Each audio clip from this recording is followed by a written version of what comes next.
ఆ విషయం మీకు ఇప్పటికైనా అర్థం అవుతుంది. సంతోషం. అందరికీ నమస్కారం. ఎర్రంపల్లి గ్రామానికి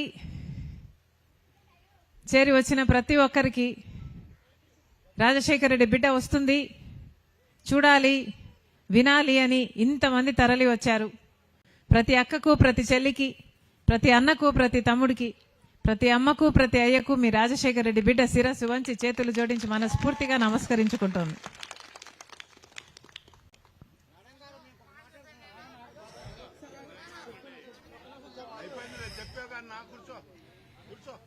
అన్న మీరు కూర్చోండి. Thank you. అన్న మీరు కూర్చోండి. ఆయనను కూర్చోబెట్టండి. ఓ బాటిల్ నీళ్ళు ఇచ్చి కూర్చోబెట్టండి అమ్మా. మీ అందరికీ తెలుసు రాజశేఖర రెడ్డి గారి గురించి. 5 సంవత్సరాలే ముఖ్యమంత్రిగా ఉన్నారు. కానీ 5 సంవత్సరాలలో అన్ని వర్గాల ప్రజల గురించి ఆలోచన చేసిన మహానేత రాజశేఖర రెడ్డి గారు. రైతులనైతే నెత్తిన పెట్టుకున్నాడు రాజశేఖర రెడ్డి గారు. ఉచిత విద్యుత్ అయితేనేమి, రుణమాఫీ అయితేనేమి, గిట్టుబాటు ధర అయితేనేమి, సబ్సిడీలు అయితేనేమి, బీమా అయితేనేమి, జలయజ్ఞంలో 1 కోటి ఎకరాలకు నీళ్లు ఇవ్వాలన్న తపన అయితేనేమి, ఇలా 1 కాదు 2 కాదు ఎన్నో చేశాడు రైతుల కోసం రాజశేఖర రెడ్డి గారు. పేదల కోసం కూడా ఆలోచన చేశాడు రాజశేఖర రెడ్డి గారు. పేదవాడి ఇంట్లో జబ్బొస్తే ఇంటిల్లపాది అప్పుల పాలైపోతుంది అని పేదవాడు కూడా గొప్పవాడిలాగా కార్పొరేట్ ఆసుపత్రికి వెళ్లి వైద్యం చేయించుకోగలగాలి, పెద్ద ఆపరేషన్లు ఉచితంగానే చేయించుకోవాలని రాజశేఖర రెడ్డి గారు ప్రవేశపెట్టిన పథకమే ఆరోగ్యశ్రీ. ఆరోగ్యశ్రీ ద్వారా ఎంతో మంది పేద ప్రజలు గొప్ప గొప్ప హాస్పిటళ్లకు వెళ్లారు, పెద్ద పెద్ద ఆపరేషన్లు చేయించుకున్నారు. ఆ రోజుల్లో రాజశేఖర రెడ్డి గారు ముఖ్యమంత్రిగా ఉండగా ఆపరేషన్లు ఫ్రీగానే చేయటం కాదు, ఆ తర్వాత మందులు కూడా ఫ్రీగా ఇచ్చేవాళ్ళు, ఆ తర్వాత ఆటో ఛార్జీలు కూడా ఇచ్చి పంపేవాళ్ళు రాజశేఖర రెడ్డి గారి ప్రభుత్వంలో. తర్వాత ఫీజు రీయింబర్స్మెంట్ కూడా. పేద బిడ్డలు గొప్ప చదువులు చదువుకుంటేనే ఆ కుటుంబాలు పేదరికంలో నుంచి పైకి లేస్తాయి అని నమ్మాడు రాజశేఖర రెడ్డి గారు. అందుకే పేద బిడ్డలు కూడా డాక్టర్లు, ఇంజనీర్లు, ఎంబీఏలు, ఎంసీఏలు చదువుకోవాలి, అది కూడా ఉచితంగానే చదువుకోవాలి అని ఫీజు రీయింబర్స్మెంట్ ప్రవేశపెడితే ఎంతమంది పేద బిడ్డలు గొప్ప చదువులు చదువుకొని ఈ రోజు వరకు కూడా లక్షణంగా ఉద్యోగాలు చేసుకుంటున్నారు. అలాగే 108 అయితేనేమి, లేక మహిళలకు పావలా వడ్డీకే రుణాలు ఇవ్వడం అయితేనేమి, లేక లక్షల మందికి ఇందిరమ్మ ఇల్లు అయితేనేమి, ఇలా 1 కాదు 2 కాదు ఎన్నో అద్భుతమైన పథకాలు అద్భుతంగా చేసి చూపాడు రాజశేఖర రెడ్డి గారు. ఆ రోజుల్లో రాజశేఖర రెడ్డి గారు ముఖ్యమంత్రిగా రాష్ట్రంలో ఉన్నారు, కేంద్రంలో మన్మోహన్ సింగ్ గారు ప్రధానమంత్రిగా ఉన్నారు. ఆ రోజుల్లో కాంగ్రెస్ పార్టీ ఆలోచన చేసిన గొప్ప పథకమే ఈ ఉపాధి హామీ పని, ఈ కరువు పని. అసలు ఈ కరువు పని పథకము ఎందుకు పెట్టారు? ఎందుకంటే గ్రామాలలో చాలా మందికి చేసుకోవడానికి పని లేక వలసలు పోయేవాళ్ళు. అంటే భార్య బిడ్డల్ని వదిలేసి వలసలు పోయే పరిస్థితి ఉన్నింది. కాబట్టి ఆ పరిస్థితిని మార్చాలి అని ప్రతి గ్రామంలో కూడా పని కల్పించాలి. ప్రభుత్వమే పని కల్పిస్తే, ప్రభుత్వమే వేతనాలు ఇస్తే వలసలు తగ్గుతాయి, నిరుద్యోగం తగ్గుతుంది, వలసలు తగ్గుతాయి అన్న గొప్ప ఉద్దేశంతో మహాత్మా గాంధీ గారి పేరు పెట్టి కాంగ్రెస్ పార్టీ తెచ్చిన చట్టమే ఇది, పథకమే ఉపాధి హామీ పథకం. అది కూడా ఒక చట్టం లాగా తెచ్చారు. అంటే 100 రోజుల పాటు మీరు పని అడిగే హక్కు మీకు ఉంది. ప్రతి గ్రామంలోనూ గ్రామస్తులు గ్రామ పెద్దల దగ్గరకు వెళ్లి, గ్రామ పంచాయతీ దగ్గరకు వెళ్లి మాకు పని కావాలి అని 100 రోజులు అలా పని కావాలి అని అడిగే హక్కు కాంగ్రెస్ పార్టీ ఇచ్చింది. అలా అడిగిన 15 రోజులకు పని కల్పించాలి. పని చేసిన 15 రోజులకు పేమెంట్ కూడా పడాలి. ఇది చట్టంలో రాసుంది. కానీ రాజశేఖర రెడ్డి గారు కాంగ్రెస్ పార్టీ అధికారంలోంచి వెళ్లిపోయి ఇప్పుడు బీజేపీ పార్టీ గత 12 సంవత్సరాలుగా అధికారంలో ఉంది. ఆ రోజుల్లో ఎంత వైభవంగా జరిగింది ఉపాధి హామీ పని, ఈ రోజుల్లో ఎంత దరిద్రంగా తయారయ్యిందో ఉపాధి హామీ పని నేను మీకు చెప్పనవసరం లేదు. ఎక్కడ పోయినా, ఏ గ్రామానికి వెళ్ళినా అమ్మా ఉపాధి హామీ పని 100 రోజులు లేనే లేదు అంటున్నారు. అమ్మా ఉపాధి హామీ పనికి మేము వెళ్తున్నాము కానీ పేమెంట్ పట్టం లేదు అంటున్నారు. శ్రమ దోపిడీ జరుగుతుంది అంటున్నారు. ఎన్ని రోజులు పని చేస్తామో అన్ని రోజులకు మొత్తం పేమెంట్ పడ్డం లేదు అంటున్నారు. ఒకవేళ పేమెంట్ పడినా కూడా చాలా లేటుగా పడుతుంది అంటున్నారు. 4 వారాలు, 2 నెలలో ఇలా ఎంత టైం పడుతుందో అర్థం కాని పరిస్థితిలో ఉంది అంటున్నారు. ఇందాక అక్క చెప్పినట్టుగా నిజంగానే ఉపాధి హామీకి పనికి పోవడం దండగా, ఈ పనికి పోవడం వేస్ట్. ఈ పనికి పోయినా ఒకటే పోకపోయినా ఒకటే అన్న స్థితికి తీసుకొచ్చారు. అసలు రాజశేఖర రెడ్డి గారు ఉన్నప్పుడు ఎంత వైభవంగా జరిగింది అంటే ఈ పథకము, రాజశేఖర రెడ్డి గారు ప్రభుత్వంలో ఉపాధి హామీ పనికి వెళ్తే దానికోసమని ఆటో ఛార్జీలు కూడా ఇచ్చేవాళ్ళు, మజ్జిగ మంచినీళ్లు కూడా ఇచ్చేవాళ్ళు. పక్కన ఒక గ్రామంలో అమ్మ మీ నాన్నున్నప్పుడు రస్నా కూడా ఇచ్చేవాళ్ళు అని చెప్పింది. గుర్తుందా రస్నా? గర్భిణీ స్త్రీలకైతేనేమి ముస్టోళ్ళకైతేనేమి ఒక టెంట్ వేసేవాళ్ళు. వాళ్ళకి ఏదైనా ఆరోగ్య ఇబ్బందులుంటే మెడికల్ చెకప్ కూడా ఉండేది. ఇంత బాగా చూసుకున్న పథకం, అంత వైభవంగా నడిచిన పథకం, పేదవాళ్ల కోసం నడిపిన పథకం, ఎంతమంది పేద కుటుంబాలకి ఆసరా ఇచ్చిన పథకం ఈరోజు ఎంత ఘోరంగా తయారు చేశారంటే ఈ బీజేపీ కూటమి సర్కారు వీళ్ళందరూ కలిపి కనీసం ఈ చేసిన పనికి కూడా వేతనాలు ఇవ్వని స్థితికి దిగజారిపోయింది. గత సంవత్సరం చంద్రబాబు గారు ముఖ్యమంత్రిగా ఉండంగానే 18.5 లక్షల జాబ్ కార్డులను తొలగించేశారు. అంటే కనీసం జాబ్ కార్డులను ఇద్దరు నేసుకున్న 36 లక్షల మందికి మీరు ఉపాధి హామీ పని చేయటానికి అవసరం లేదు, వీల్లేదు అని తీసేయడం అన్నమాట. ఇది ఎక్కడి న్యాయం అని అడుగుతోంది కాంగ్రెస్ పార్టీ. మహాత్మా గాంధీ గారి పేరు ఎందుకు పెట్టారో తెలుసా? ఈ పథకానికి, కాంగ్రెస్ పార్టీ తెచ్చిన పథకానికి మహాత్మా గాంధీ గారి పేరు పెట్టారు. మహాత్మా గాంధీ జాతీయ గ్రామీణ ఉపాధి హామీ పథకం. ఈ పథకానికి ఆయన పేరు పెట్టింది కారణం గ్రామ స్వరాజ్యం కోసం, గ్రామానికి అధికారాలు ఇవ్వటం కోసం. మహాత్మా గాంధీ అదే కోరుకున్నాడు కాబట్టి గ్రామాల అభివృద్ధి చెందితేనే దేశం అభివృద్ధి చెందుతుంది అని మహాత్మా గాంధీ గారు చెప్పారు. కాబట్టే ఈ క్రమంలో ఈ ఉపాధి హామీ పనిలో ఈ పథకానికి ఈ పేరు పెడితే గ్రామాలలో అభివృద్ధి చేయొచ్చు ఉపాధి హామీ పని ద్వారా అన్న ఉద్దేశంతోనే పెట్టారు. కానీ ఇప్పుడు బీజేపీ సర్కారు ఈ చట్టాన్ని తీసేసింది, మొత్తానికే ఈ చట్టాన్ని తీసేసింది. ఈ ఏప్రిల్ నెల నుంచి కొత్త చట్టం అమల్లోకి వస్తుందట. దాని పేరు విబి గ్రామట. అంటే మహాత్మా గాంధీ పేరు ఉన్న చట్టాన్ని తీసేశారు. మహాత్మా గాంధీ పేరున్న చట్టానికైతే పాత మన్రేగా పథకం కింద అయితే గ్రామాలలో గ్రామ సభలలో ఉపాధి హామీ పని కింద ఏ పనులు చెయ్యాలి అని గ్రామ సభలు నిర్ణయించేవి.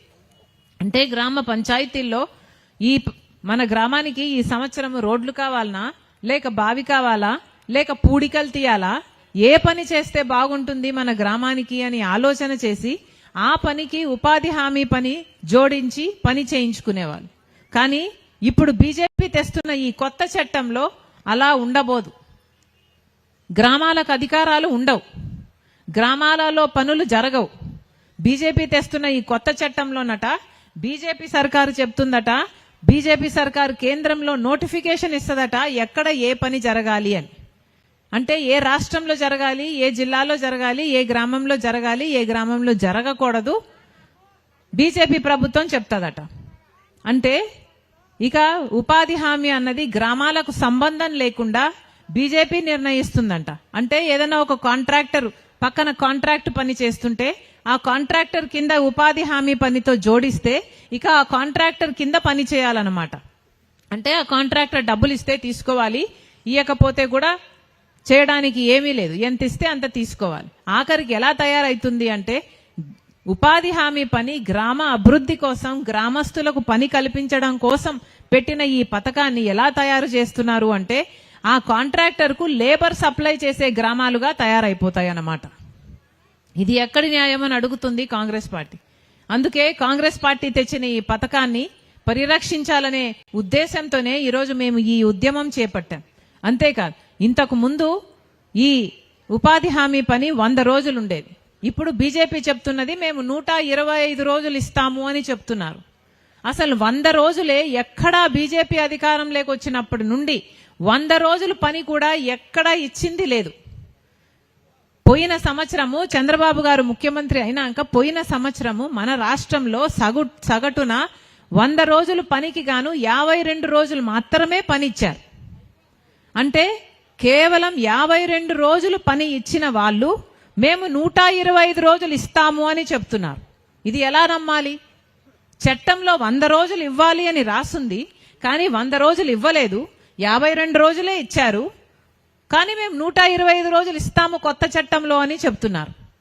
ఇది నమ్మడానికి ప్రజలు పిచ్చోళ్ళైనా అయి ఉండాలి, లేక ప్రజలు గొర్రెలు అనన్నా వాళ్ళు అనుకుంటుండాలి. వాస్తవంగా కనీసం 100 రోజులు కూడా పని ఇవ్వని వాళ్ళు, ఏ సంవత్సరము 100 రోజులు కూడా ఇవ్వలేదు. అలాంటి వాళ్ళు 125 రోజులు ఇస్తాము అని చెప్పడం పచ్చి అబద్ధం. ఇది మోసం, ఇది బూటకం. మిమ్మల్ని మభ్యపెట్టే ప్రయత్నం చేస్తున్నారు. 125 రోజులు ఇచ్చే చిత్తశుద్ధి వీళ్ళకుంటే కనీసం 100 రోజులైనా ఇచ్చేవాళ్ళు ఇన్ని సంవత్సరాలు. నిజంగానే వీళ్ళకు చిత్తశుద్ధి ఉండుంటే 18.5 లక్షల జాబ్ కార్డులు తొలగించే వాళ్ళు కాదు. నిజంగానే ఈ పథకం మీద చిత్తశుద్ధి ఉంటే ఇంత నీరు గార్చే వాళ్ళు కాదు. కాళ్ళు చేతులు నరికేస్తూ ఈ పథకానికి మొత్తానికే దీని సారం తీసేసినట్టుగా తయారు చేశారు ఈ రోజుటికి. అంటే వీళ్ళకి ఎంత చిత్తశుద్ధి ఉందో ఈ పథకం పట్ల ఒకసారి మీరందరూ కూడా ఆలోచన చేయాలి. కాంగ్రెస్ పార్టీ తెచ్చిన పథకంలో మొత్తం 100% కేంద్ర ప్రభుత్వమే డబ్బులు పెట్టేది. కేవలం పనిముట్లకు మాత్రమే రాష్ట్ర ప్రభుత్వం డబ్బులు పెట్టేది. అంటే ఒక 500 కోట్లతో పోయేది. కానీ ఇప్పుడు బీజేపీ తెస్తున్న ఈ కొత్త చట్టంలోనట 60% కేంద్రం పెట్టుకుంటుందట, 40% రాష్ట్రం పెట్టుకోవాలట. అంటే 500 కోట్లతో పోయేది ఇప్పుడు 5,000 కోట్లు ఖర్చు అవ్వబోతుంది మన రాష్ట్రానికి. 500 కోట్లు కూడా పెట్టలేదు చంద్రబాబు గారు, కాబట్టే మీకు బిల్లులు పడ్డం లేదు. 500 కోట్లు కూడా పెట్టని వాడు ఇప్పుడు 5,000 కోట్లు పెట్టడానికి కేంద్రంలో ఆ బిల్లుకు మద్దతు కూడా ఇచ్చాడు చంద్రబాబు గారు. ఎందుకు అని అడుగుతోంది కాంగ్రెస్ పార్టీ. బీజేపీ పార్టీ ఏం మేలు చేసిందని మీరు ప్రతి బిల్లుకు మద్దతు ఇస్తున్నారు? చంద్రబాబు గారు సమాధానం చెప్పాలి. మన రాష్ట్రానికి 500 కోట్లు కూడా ఉపాధి హామీ పనికి పెట్టుకునే దిక్కు లేదు. 5,000 కోట్ల రూపాయలు చంద్రబాబు గారు ఎలా పెడతారు? వాస్తవానికి మన రాష్ట్రానికి ఆ స్తోమత లేనే లేదు. నిజానికి జగన్మోహన్ రెడ్డి గారు చంద్రబాబు గారు పుణ్యమా అని మన రాష్ట్రం మీద ఇప్పటికే 12 లక్షల కోట్ల అప్పుల కుప్ప ఉంది. మరి మన రాష్ట్రము ఉపాధి హామీ భారం కూడా భరించే స్థితిలో ముమ్మాటికి లేదు. ప్రభుత్వానికి కనీసము ప్రభుత్వ ఉద్యోగస్తులకు జీతాలు ఇచ్చుకునే స్థితిలో కూడా మన ప్రభుత్వం లేదు. మరి ఉపాధి హామీ పని 40% ఖర్చు చంద్రబాబు గారు పెట్టుకుంటారా? వాస్తవానికి పెట్టుకోలేరు. కాబట్టి ఈయన 40% పెట్టుకోడు, పని కల్పించడు. ఇక ఈయన పెట్టుకోడు కాబట్టి 60% కేంద్రం కూడా పెట్టుకోవాల్సిన అవసరం కూడా రాదు. అంటే మొత్తానికి ఇది ఎలా తయారవుతుందంటే ఈ ఉపాధి హామీ పని అన్నది ఒక గుండు సున్నా చుడుతున్నారన్నమాట. అసలు ఈ పథకాన్నే ఎత్తేస్తున్నారు అని చెప్పకనే చెప్తున్నారు. అందుకే కాంగ్రెస్ పార్టీ ఈ ఉద్యమం చేపడుతుంది. ఇంత అన్యాయం జరుగుతున్నా రాజశేఖర రెడ్డి గారు ప్రారంభించిన, మన రాష్ట్రంలో ప్రారంభించిన ఈ ఉపాధి హామీ పనికి ఇంత తూట్లు పొడుస్తున్నా ఒక్క మాటైనా జగన్మోహన్ రెడ్డి గారు మాట్లాడుతున్నారేమో చూద్దాము అంటే ఎప్పుడూ మాట్లాడలేదు. ఈ పథకాన్ని కాపాడాలని కానీ, ఈ పథకాన్ని సంరక్షించాలని కానీ, ఇది పేదవాళ్లకు సంబంధించిన పథకం అని కానీ, రాజశేఖర రెడ్డి గారు ఆంధ్రప్రదేశ్లో మొదలుపెట్టిన పథకం అని కానీ ఒక్కసారి కూడా పేదల పక్షాన మాట్లాడిన పాపాన పోలేదు జగన్మోహన్ రెడ్డి గారు. ఎందుకంటే జగన్మోహన్ రెడ్డి గారికి బీజేపీని బెదిరించే సత్తా లేదు కాబట్టి. ముఖ్యమంత్రి అవ్వనంత వరకే జగన్మోహన్ రెడ్డి గారు నేను కాలర్ పట్టుకొని ప్రత్యేక హోదా తీసుకొస్తాను అని చెప్పాడు. ముఖ్యమంత్రి అయిన తర్వాత అదే బీజేపీకి, అదే మోడీకి సాగిలపడి మొక్కినవాడు జగన్మోహన్ రెడ్డి గారు. ఒక్కటంటే ఒక్కటి, రాజశేఖర రెడ్డి గారు తలపెట్టిన జలయజ్ఞంలో 6 నెలల్లో అన్ని ప్రాజెక్టులు పూర్తి చేస్తానని చెప్పిన జగన్మోహన్ రెడ్డి గారు ఏ ప్రాజెక్టు పూర్తి చేయలేదు. కనీసం రాజశేఖర రెడ్డి గారి జలయజ్ఞంలోని ప్రాజెక్టులు కూడా పూర్తి చేయలేదంటే ఇక జగన్మోహన్ రెడ్డి గారు ముఖ్యమంత్రి పదవి ఎందుకు అనుభవించినట్టు? ఒకసారి ఆలోచించండి. ఈ రాష్ట్రంలో ఇప్పుడు చంద్రబాబు గారైనా, పవన్ కళ్యాణ్ గారైనా, జగన్మోహన్ రెడ్డి గారైనా అందరూ బీజేపీ పార్టీకి ఊడిగలు చేస్తున్న వాళ్ళే. అందరూ బీజేపీకి బినామీలుగా, బానిసలుగా తయారయ్యారు.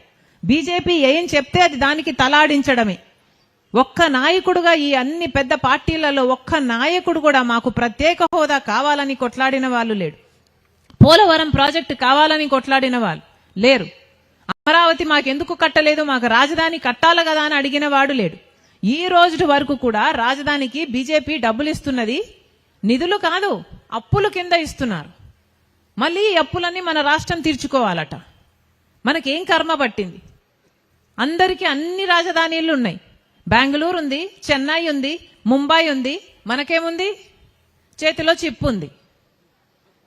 మనకెందుకు లేదు రాజధాని? ఎందుకంటే ఈ నాయకులంతా బినామీకి, బీజేపీకి బానిసలైపోయారు కాబట్టి. ఒకసారి ఆలోచన చేయండి. మన రాష్ట్రంలో చాలా చాలా సమస్యలు ఉన్నాయి. ఈ ఉపాధి హామీ పని ఒక్కటే కాదు, రైతులకు ప్రతి రైతుకు సగటున 2.5 లక్షల రూపాయలు అప్పుంది మన రాష్ట్రంలో. చదువుకున్న బిడ్డలు ఉద్యోగాలు రావటం లేదు. సూపర్ 6 లో భాగంగా చంద్రబాబు గారు 3,000 రూపాయలు నిరుద్యోగ భృతి ఇస్తానన్నాడు, ఇంతవరకు ఇవ్వలేదు. అలాగే మహిళా శక్తి, ఇంతకుముందు ఆ మహిళ మాట్లాడింది 18,000 రూపాయలు ఇవ్వాలి, అది కూడా ఇవ్వటం లేదు.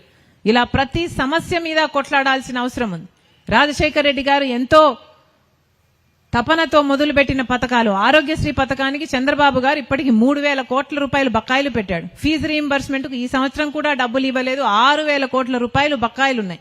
ఒక్క పథకమైనా సరిగ్గా నడుస్తుందా మన రాష్ట్రంలో అంటే ఒక్కటి కూడా నడవటం లేదు. పోనీ జగన్మోహన్ రెడ్డి గారు ఏదైనా మాట్లాడుతున్నారంటే అస్సలు మాట్లాడు. ఆయన సొంత రాజకీయాలు చూసుకుంటాడు, లేకపోతే బీజేపీతో కలిసి ఆయన స్వార్థ రాజకీయాలు చూసుకుంటాడు. మళ్ళీ ప్రజల పక్షాన నిలబడుతున్నది ఎవరు? ఈరోజు ప్రజల పక్షాన నిలబడుతున్నది, కొట్లాడుతున్నది, మాట్లాడుతున్నది ఒక్క కాంగ్రెస్ పార్టీ మాత్రమే. నిజం చెప్పాలంటే ఈ ఒక్క కాంగ్రెస్ పార్టీది మాత్రమే ప్రజలకు మేలు చేసిన పార్టీ. మీ అందరూ కలిసి ఈ హస్తం గుర్తు మీద ఓటేస్తే రాజశేఖర రెడ్డి గారు ముఖ్యమంత్రి అయ్యారు. ఈ హస్తం గుర్తు మీద మీరు ఓటేస్తే రాజశేఖర రెడ్డి గారు రుణమాఫీ చేయగలిగారు. ఈ హస్తం గుర్తు మీద మీరు ఓటేస్తే రాజశేఖర రెడ్డి గారు ఆరోగ్యశ్రీ చేశారు. ఈ హస్తం గుర్తు మీద మీరు ఓటేస్తే ఫీజు రీయింబర్స్మెంట్ చేశారు. ఈ హస్తం గుర్తు మీద మీరు ఓటేస్తేనే రాజశేఖర రెడ్డి గారు లక్షల మందికి ఇందిరమ్మ ఇల్లులు కట్టాడు. ఇలా ఒకటి కాదు, రెండు కాదు, ఎన్నో మేలులు చేసింది కాంగ్రెస్ పార్టీ. మళ్ళీ ఆ మేలులన్నీ జరగాలి అంటే మీ అందరూ కూడా మళ్ళీ హస్తం గుర్తుని ఆదరించాలి, కాంగ్రెస్ పార్టీని ఆశీర్వదించాలి. మేము కొట్లాడతాం, మేము నిలబడతాం, కానీ మా పోరాటానికి అర్థం ఉండాలి అంటే మీరు మా వెంట ఉండాలి. చెయ్యి చెయ్యి కలిపితేనే మార్పు సాధ్యమవుతుంది. మళ్ళీ ఆలోచన చేసుకోండి. ఒక్క కాంగ్రెస్ పార్టీ వల్ల మాత్రమే ప్రజలకు క్షేమం, ప్రజలకు సంతోషం, ప్రజల గురించి ఆలోచన చేసే పార్టీ ఒక్క కాంగ్రెస్ పార్టీ మాత్రమే. రాజశేఖర రెడ్డి బిడ్డగా రాజశేఖర రెడ్డి గారు మొదలుపెట్టిన అన్ని పథకాలు మళ్ళీ బ్రహ్మాండంగా అమలు కావాలనే రాజశేఖర రెడ్డి బిడ్డ ఈరోజు కాంగ్రెస్ పార్టీ తరపున మీ ఎదుట నిలబడి ప్రజల పక్షాన పోరాటాలు చేస్తుంది. మీ అందరూ మమ్మల్ని బలపరచండి. మేము బలపడితే మన రాష్ట్రం మన రాష్ట్ర ప్రజలు, మన రాష్ట్ర బిడ్డలు బలపడతారు. మన రాష్ట్రానికి మేలు జరగాలి అంటే, మనకు ప్రత్యేక హోదా రావాలి అంటే ప్రధానమంత్రిగా రాహుల్ గాంధీ గారు కావాలి. 10 సంవత్సరాల ప్రత్యేక హోదా ఇస్తానన్నాడు రాహుల్ గాంధీ గారు. ప్రత్యేక హోదా వస్తే లక్షల కొద్ది పరిశ్రమలు వస్తాయి. ఎందుకంటే ట్యాక్స్ ఫ్రీ, ట్యాక్సులు కట్టాల్సిన అవసరం ఉండదు. అలా లక్షల కొద్ది పరిశ్రమలు వస్తేనే మన బిడ్డలకు ఉద్యోగాలు వస్తాయి, మన రాష్ట్రం బాగుపడుతుంది. ఇదన్నీ జరగాలి అంటే కాంగ్రెస్ పార్టీ అధికారంలోకి రావాలి. మీ అందరూ కాంగ్రెస్ పార్టీని ఆశీర్వదిస్తే మార్పు సాధ్యం. మళ్ళీ రాజశేఖర రెడ్డి గారి సంక్షేమ పాలన మీ చేతుల్లో పెడతానని రాజశేఖర రెడ్డి బిడ్డగా నేను మీకు మాటిస్తున్నా. మరొకసారి మీ అందరూ మీ పనులు మానుకొని మా కోసం మీరు సమయం చేసుకొని వచ్చారు. ప్రతి అక్కకు, ప్రతి చెల్లికి, ప్రతి అన్నకు, ప్రతి తమ్ముడికి మీ ప్రేమకు, మీ అభిమానానికి మీ రాజశేఖర రెడ్డి బిడ్డ శిరస్సు వంచి చేతులు జోడించి మనస్ఫూర్తిగా కృతజ్ఞతలు చెప్పుకుంటుంది. జోహార్ వైఎస్ఆర్, జోహార్ వైఎస్ఆర్, జై కాంగ్రెస్.